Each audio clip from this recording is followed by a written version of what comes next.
آج کے دور میں ایسی احادیث کی ضرورت ہے جو ہمیں یہ احساس دلائیں کہ ہم کس زمانے میں جی رہے ہیں۔ حضرت محمد مصطفی صلی اللہ علیہ وسلم کی ایک ایسی حدیث جو موجودہ حالات کی بالکل صحیح عکاسی کرتی ہے اور ہمیں مضبوطی سے دین پر قائم رہنے کا پیغام دیتی ہے۔ انگارے کو مٹھی میں پکڑنے جیسا ایمان۔ لوگوں پر ایک ایسا زمانہ آئے گا جب دین پر قائم رہنے والا شخص ایسا ہوگا جیسے اس نے اپنی مٹھی میں آگ کا انگارہ پکڑ رکھا ہو۔ بعض روایات میں آتا ہے صبر کرنے والا انگارہ پکڑنے والے کی طرح ہوگا۔ آج کے دور میں اس حدیث کا مطلب اور حقیقت۔ یہ حدیث آج ہمارے لیے حیرت انگیز حقیقت کا دروازہ کھولتی ہے۔ آگ کا انگارہ پکڑنا کتنا مشکل ہے۔ لمحہ بھر کی غفلت ہاتھ کو جلا دے گی۔ اسی طرح آج کے دور میں ایمان اور نیک عمل پر قائم رہنا اتنا ہی مشکل ہو گیا ہے۔ ہر طرف سے گناہ، فتنہ اور دنیا کی خواہشات کا دباؤ ہے۔ 2. تنہائی کا احساس۔ جب کوئی انگارہ پکڑے گا تو باقی لوگ اس سے دور بھاگیں گے۔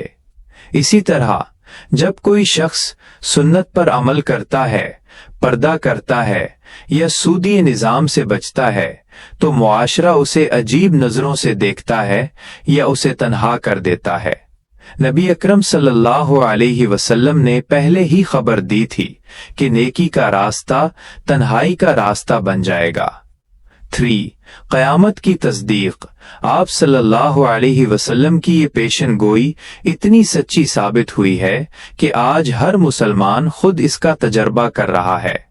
علم غیب کی یہ بات ثابت کرتی ہے کہ آپ اللہ کے سچے نبی ہیں، اور یہ کہ ہم واقعی فتنوں کے دور میں یعنی قیامت کے قریب جی رہے ہیں۔ ایمان کو مضبوطی دینے کا پیغام۔ یہ حدیث دراصل مایوسی کے لیے نہیں بلکہ حوصلہ افزائی اور عزم کی پکار ہے۔ مزید اجر کی نوید۔ جس عمل میں جتنی مشقت اور دشواری ہوتی ہے اللہ کے ہاں اس کا اجر اتنا ہی زیادہ ہوتا ہے۔ اگر آپ آج دین پر ثابت قدم ہیں تو آپ کا اجر اس صحابی کے اجر سے کم نہیں ہوگا جو اس آسان دور میں تھا۔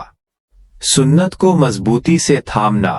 جب فتنوں کی آندھیاں چلیں تو صرف اللہ کی رسی، قرآن اور اس کے نبی کی سنت ہی واحد مضبوط سہارا ہے۔